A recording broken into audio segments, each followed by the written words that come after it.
आजमगढ़ पहुंचे केशव मौर्य ने कहा, चाचा भी हार गए, भतीजा भी हार गए। यूपी में 80 सीट पर खिलेगा कमल का फूल, 2014 से जीत रहे। केशव मौर्य बोले, राहुल गांधी को अपनी भाषा को संयमित करना होगा। बीजेपी अहंकारी नहीं, जनता ने तोड़ा कांग्रेस सपा का अहंकार। सपा यानी समाप्तवादी, बसपा यानी बिल्कुल समाप्तवादी पार्टी। केशव प्रसाद मौर्य के बयान पर सपा प्रवक्ता अशोक यादव का पलटवार, कहा अपनी सिराथू सीट नहीं बचा पाए थे।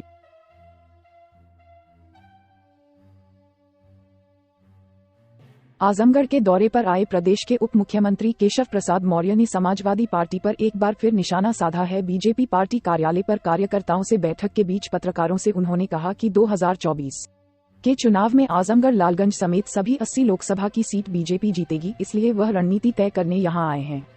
भाजपा आत्मविश्वास से भरी पार्टी है। वहीं उन्होंने समाजवादी पार्टी पर निशाना साधा, कहा कि चाचा भी चुनाव हार गए, अब भतीजा भी हार गए। चाचा आजम खान और उनके भतीजे अपनी अपनी सीट हार गए। वही हाल ही में आजमगढ़ आए शिवपाल के बयान की इंडिया यूपी में 80 सीट जीतेगी पर तंज कसा, कहा 2014 से चाचा भतीजा एक हैं, लेकिन बीजेपी जीतती आ रही है। वहीं उन्होंने कहा कि पार्टी से समझौता की बात, यह ऊपर का लेवल का मामला है, यहां अभी यह सब बात नहीं हो पाएगी। आजमगढ़ में बीजेपी कार्यकर्ताओं में जोश डालने और जनपद की समीक्षा बैठक करने पहुंचे प्रदेश के डिप्टी सीएम केशव मौर्य ने मीडिया से कहा कि गांव और किसानों को जो भी अनुमन्य योजना है उसको 100% पूरा करने का निर्देश दिया गया है। वहीं केशव मौर्य विपक्षी दलों पर जमकर बरसे। मोदी सरनेम के केस में सुप्रीम कोर्ट से कांग्रेस नेता राहुल गांधी को बड़ी राहत पर डिप्टी सीएम केशव प्रसाद मौर्य ने कहा कि राहुल गांधी जश्न मना सकते हैं, लेकिन जो उनकी असंयमित भाषा है उसे वह चेंज करें और संयमित भाषा का प्रयोग करें।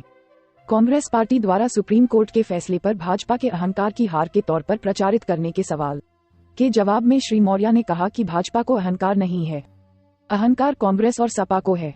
जनता अहंकार को तोड़ देती है। जनता ने राहुल गांधी का भी अहंकार तोड़ा है और अखिलेश यादव का भी। इसके अलावा सपा को उन्होंने समाप्तवादी पार्टी कहा और बसपा को उन्होंने बिल्कुल समाप्तवादी पार्टी की संज्ञा दी। सपा प्रवक्ता अशोक यादव ने कहा कि आजमगढ़ में उप मुख्यमंत्री केशव प्रसाद मौर्य आए थे आजमगढ़ की लोकसभा की कुर्सी पर भाजपा को दोबारा जिताने के लिए। वह एक ऐसे नेता हैं जो सिराथू विधानसभा में अपनी कुर्सी नहीं बचा पाए, जिनकी मुख्यमंत्री के बगल में एक कुर्सी लगवाने की हैसियत नहीं है, वह स्टूल पर बैठते हैं। वो आजमगढ़ की कुर्सी की क्या बात करेंगे। समीकरण के आधार पर पिछला लोकसभा चुनाव भाजपा यहां से जीत गई, लेकिन भविष्य में आजमगढ़ की धरती पर कभी बीजेपी का कमल नहीं खिलेगा।